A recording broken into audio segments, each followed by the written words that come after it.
Good morning. My name is Cindy Parker, and I'm a member of the Board of Trustees. I'm happy to welcome you to the Unitarian Universalist Church of Brunswick, Maine. Today is Sunday, April 18th, 2021. And this week at UUCB, we will celebrate Earth Day with a worship service entitled Earth Was Given as a Garden. The service is led by our interim minister, Justine Sullivan. There is special music and a reflection by Hansen. Very important, after the worship service, there is a special meeting of the congregation where we will vote to affirm the ministerial search team, offer them a blessing, and send them on their way. The link, the Zoom link, is found in the weekly email, so please join us. We hope you enjoy today's service.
Our opening words are by Rachel Carson from her book, Silent Spring. Those who contemplate the beauty of the earth find reserves of strength that will endure as long as life lasts. There is something infinitely healing in the repeated refrains of nature, the assurance that dawn comes after night and spring after winter. Come, let us be together in worship, and let us sing together our opening song, hymn number 21, For the Beauty of the Earth.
Grateful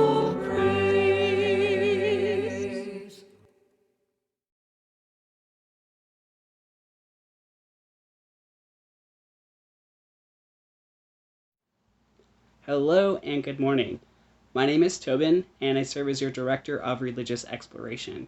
Today we are celebrating Earth Day, and so I have a story for you about one man's connection with the earth and how he passed that down to his family. I hope you enjoy.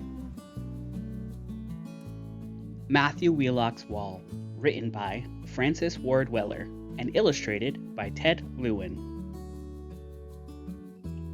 Old Matthew Wheelock built this wall. 100 years ago and more, he laid the stony necklace round his fields from road to river.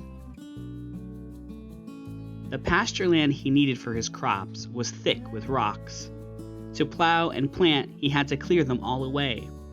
Beside each field, he dug a shallow trench to hold great stones he pried and towed behind his horse. The rest piled up in hasty jumbles as he dug them out and plowed and sowed. When all his seed was planted, Matthew went back to his piles of rocks. Impatiently, he stacked a few at random, stone on stone. But then the art of it reached out and caught him. He'd build to last 100 years, a magic weaving, stone holding stone without a trace of mortar. He turned his stones, did Matthew, studied them until he knew one from another, like his sheep. The wall became, for him, a giant puzzle. He sorted stones until his strong back ached, his callous hands were torn.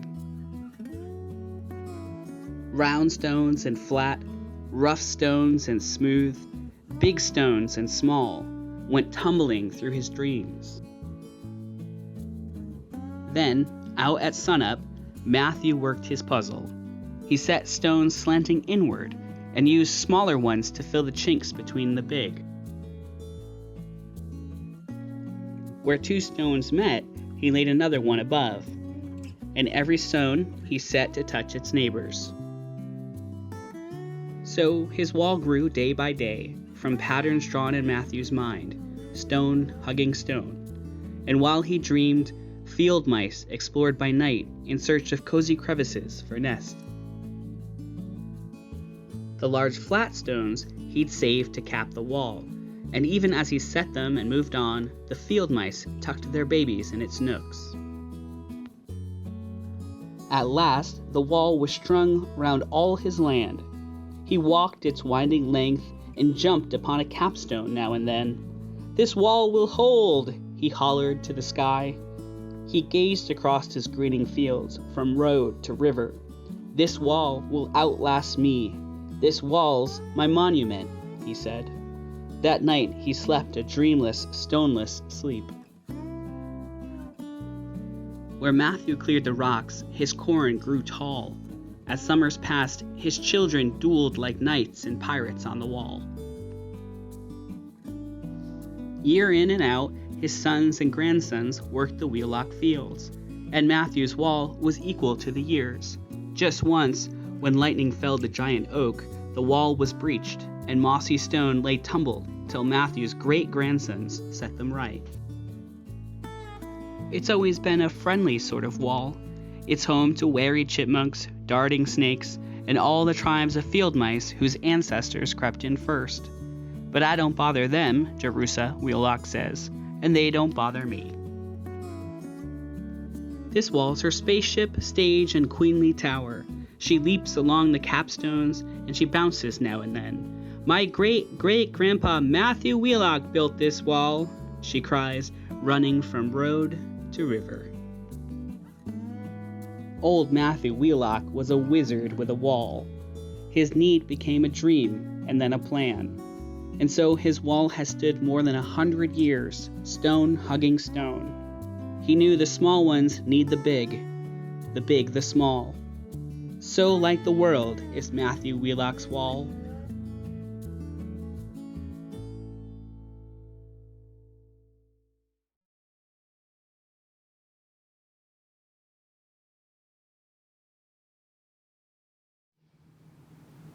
And now let us enter into a time of meditation and prayer.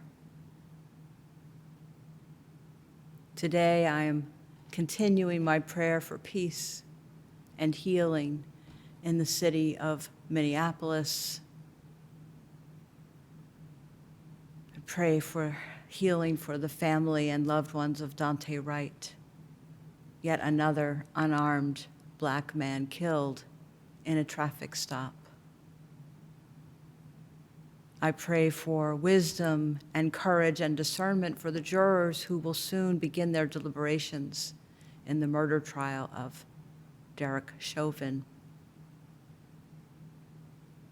May there be healing. May there be peace. As part of our meditation, I offer these words from Upstream by Mary Oliver. I walk all day across the heaven-verging field, and whoever thinks these are worthy, breathy words I am writing down is kind. Writing is neither vibrant life nor docile artifact, but a text that would put all its money on the hope of suggestion. Come with me into the field of sunflowers is a better line than anything you will find here. And the sunflowers themselves far more wonderful than any words about them. Do you think there is anything not attached by its unbreakable cord to everything else? Plant your peas and your corn in the field when the moon is full, or risk failure. This has been understood since planting began. The attention of the seed to the draw of the moon is, I suppose, measurable, like the tilt of the planet. Or maybe not. Maybe you have to add some immeasurable ingredient made of the hour, the singular field, the hand of the sower. Let us breathe together in the quiet of this moment.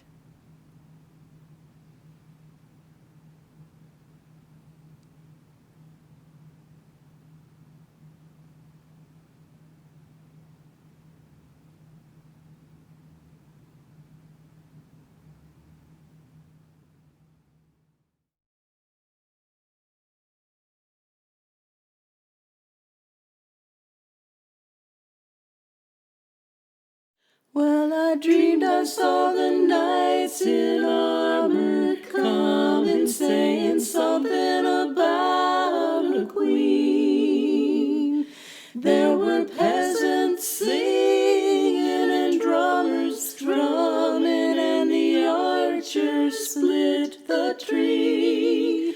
There was a fanfare blowing to the sun that was floating on the breeze. Look at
Respect.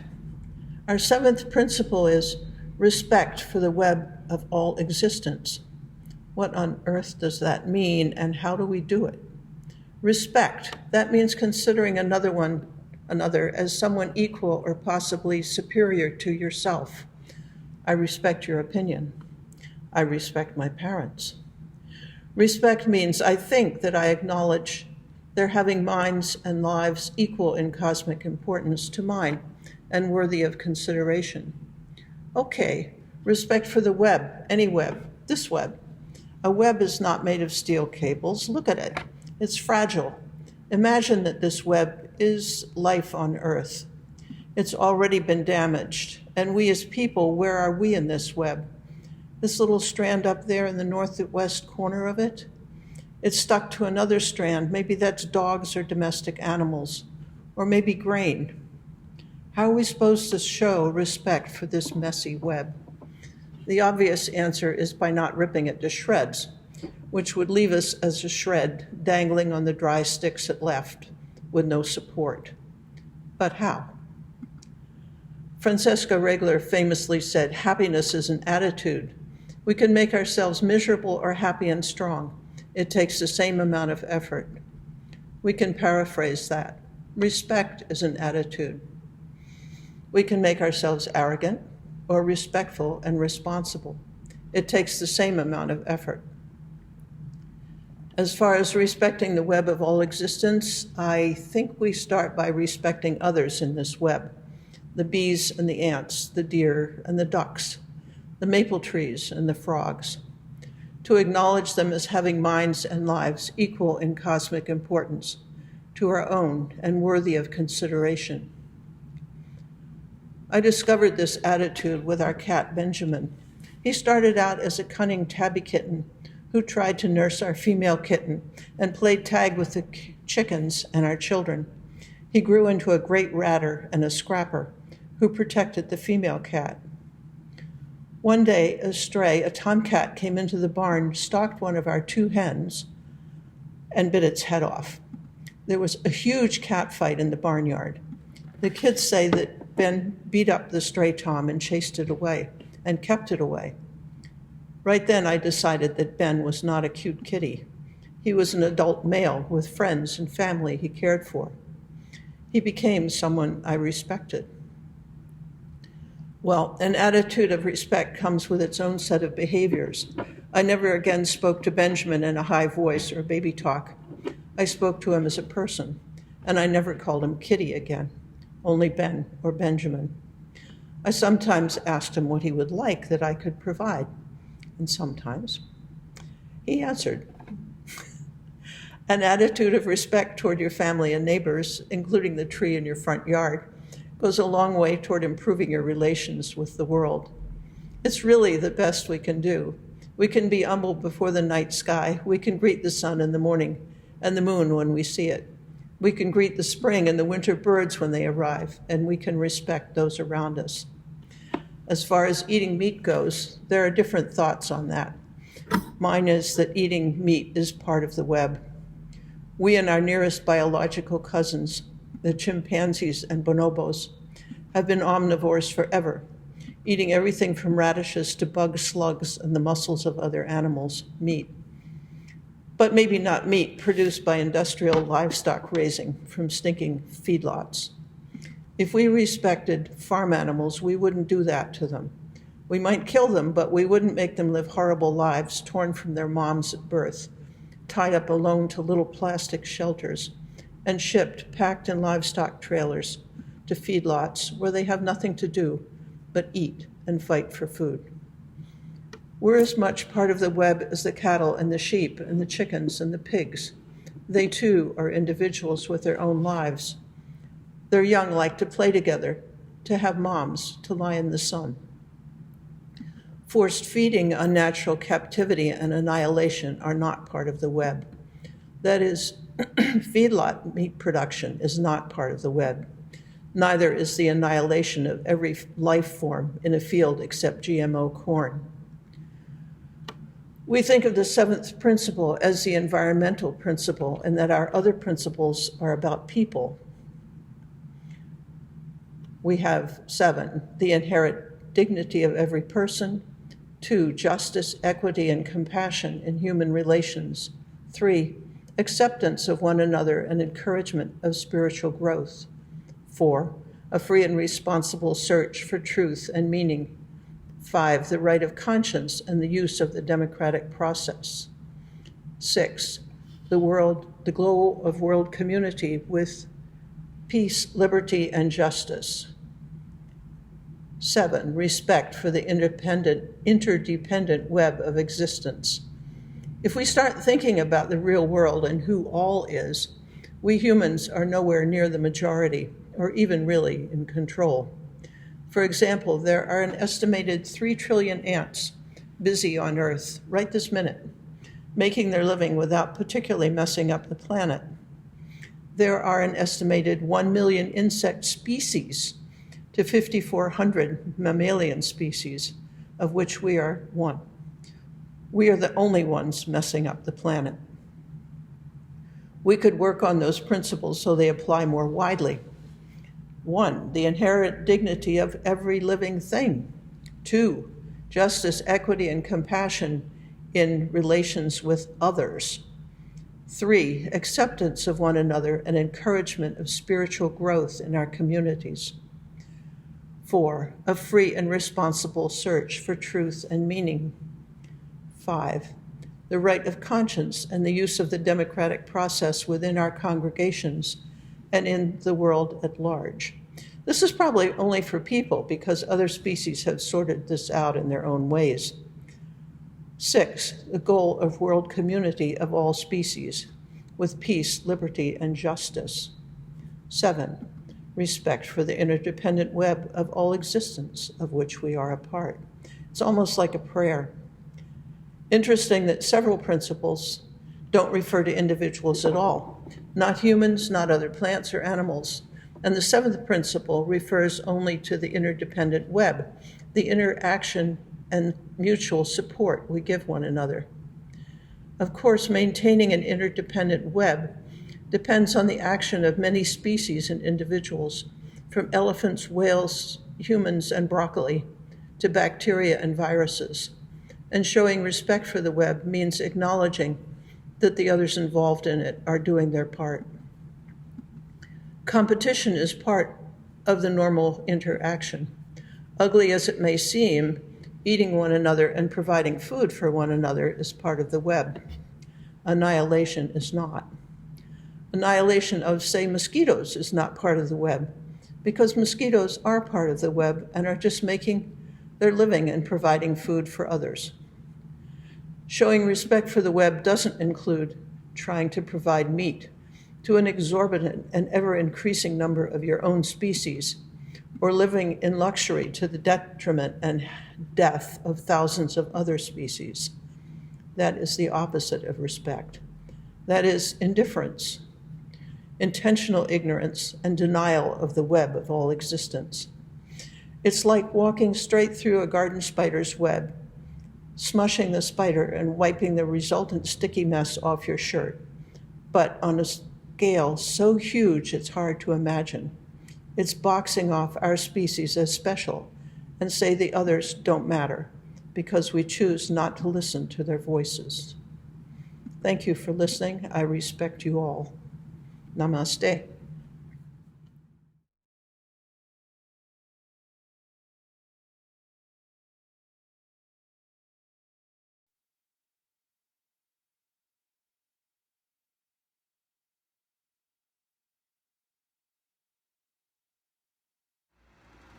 For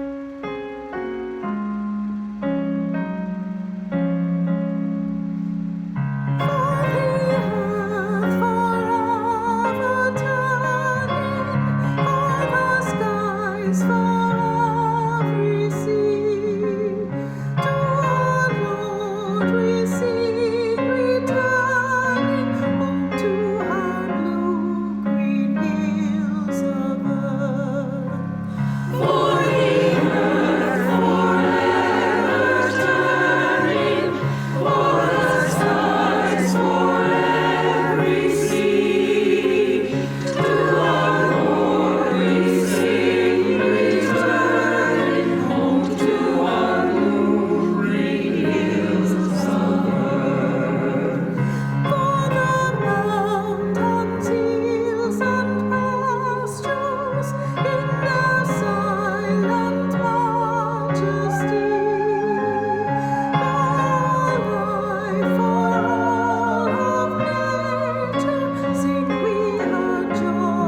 The scientist and writer Ursula Goodenough describes the origin of the universe in this way.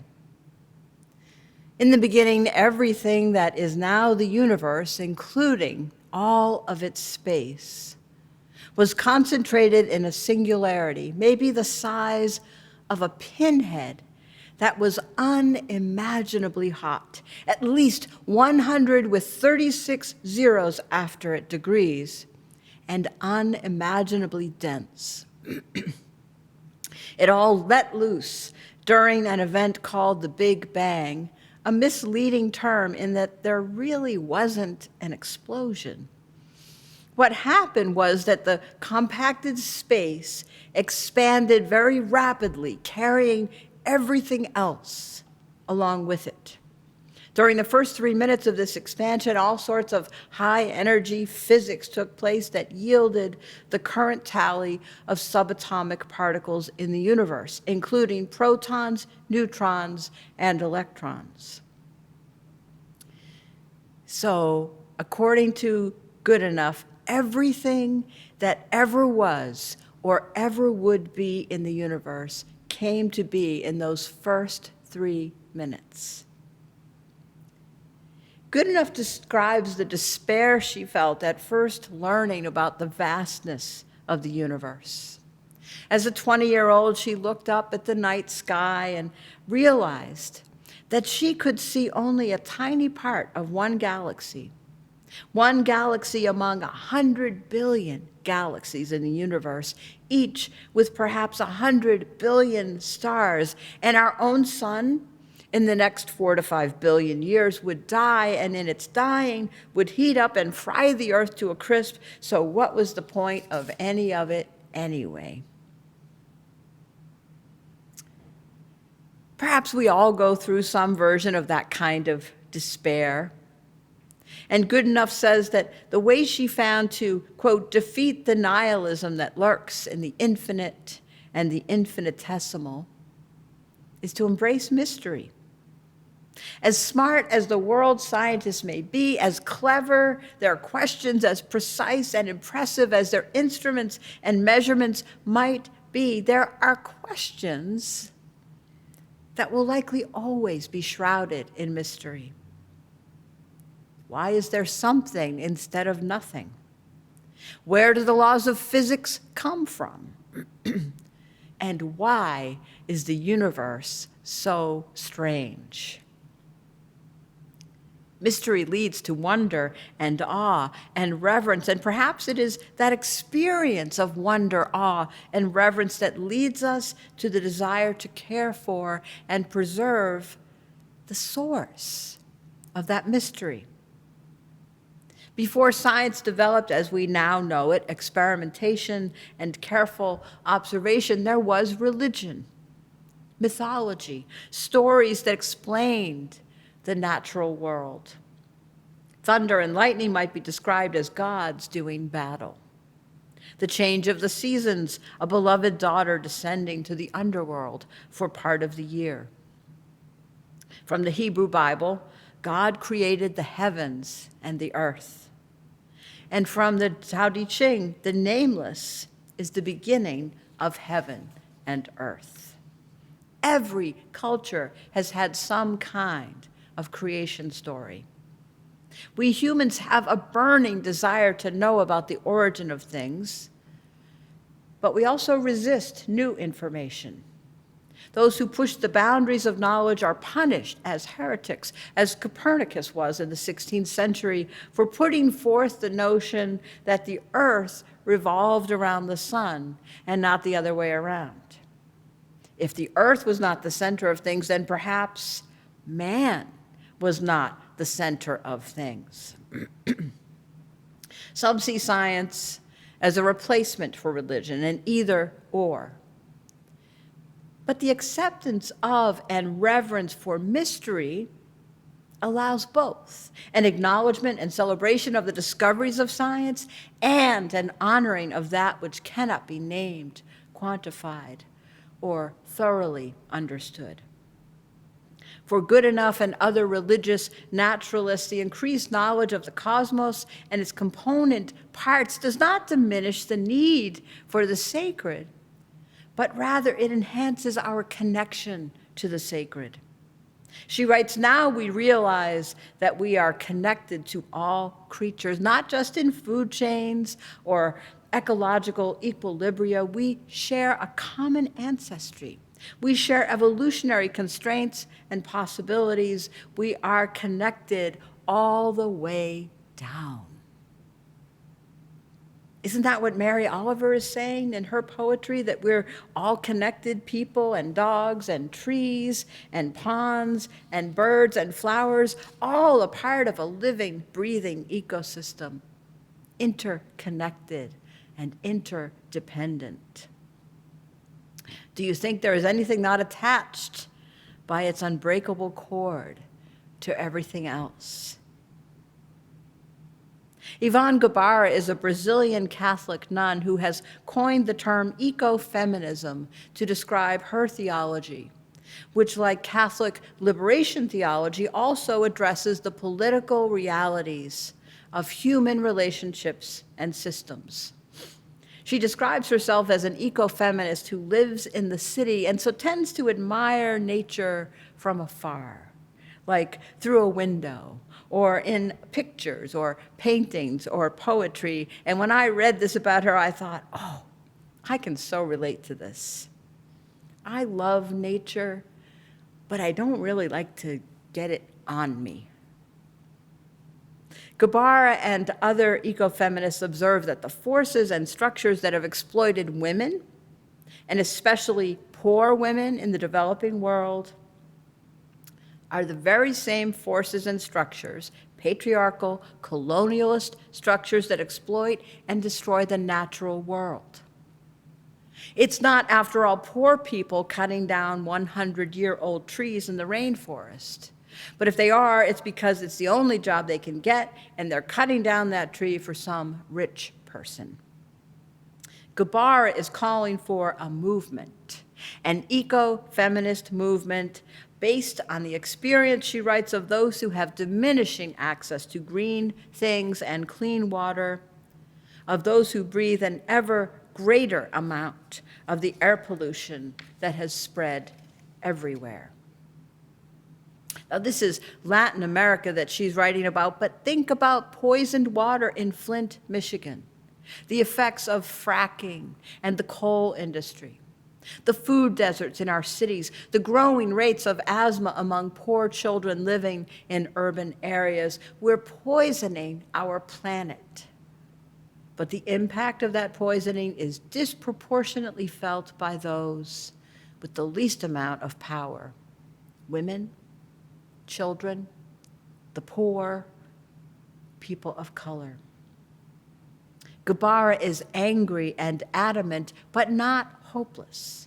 She calls for a future that promises deeper communion between human beings and all other living things. And she believes that beauty is important in healing people. It might be the beauty of sounds, of color, of words, of faces, of food and drink, or of embrace. Sounds like church. Sounds like beloved community. One of the great miracles of nature, along with blueberries and baby giraffes and whales and sunsets and the return of peepers in the spring, is the capacity for empathy, for compassion. Our capacity for compassion extends not only to other humans, but to oil-soaked shorebirds, or an injured bear, or a dolphin who runs aground in shallow water. We care, and because we care, we grieve. But we can also choose to act. If all humanity, Guevara writes, the inhabitants of the entire earth, were to take on the task of saving their own lives, along with the life of the earth, world religions would inevitably make this project their own. Unitarian Universalist minister and theologian Rebecca Parker says that this absolutely is the work of a religion. That, she writes, the traditional response of religious liberalism is to place our hope in the future. The gradual dismantling of evil empires and the eventual unfolding of life into greater forms of beauty and justice. But Parker says we have to let go of that fantasy and see the world as it is. Focusing our attention, she writes, on the marks of past violence in our personal and collective experience. And we must acknowledge the legacies of injustice that characterize our current world order. From this place of honesty, she writes, we must discover how we can live among the ruins. Parker says that there are 3 religious tasks for those of us living in this post-apocalyptic world. Number 1, truth-telling, naming what is, refusing to look away or distract ourselves with quick-fix sentiments. Number 2, salvaging. Determine what of our traditions and practices should be preserved, to notice what gives life and what oppresses. We must claim our place as appraisers of religious values, not ceding that to the religious right or to politicians. We, as liberal religious people, must claim our place and raise our voice in the public square. And 3, choosing our guides. We must seek out the wisdom of those who have survived victimization, grief, and loss, to look to the witness of those who have found a way to live lives of dignity, honesty, creativity, and activism, even in the face of great suffering. Listen to the wisdom of those who know. Be open to learning from those who have firsthand experience. And the Lord God planted a garden in Eden in the east. And there he put the man whom he had formed. Out of the ground, Lord God made to grow every tree that is pleasant to the sight and good for food, the tree of life also in the midst of the garden, and the tree of the knowledge of good and evil. We have a choice. We have knowledge of good and evil, and we can choose. We must choose. By some miracle or divine plan or random events, we find ourselves living in the Garden of Eden. It's not just a mythical place. Look at the picture of the earth from space, a perfect ecosystem hanging out there in the vastness of the galaxy, one galaxy of hundreds of billions, this little blue ball with everything we could possibly need to feed and care for ourselves and each other, with enough for every living creature. Earth was given as a garden, and we must tend that garden lovingly, as if all our lives depend on it. May it be so.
I close with these words by Mary Oliver.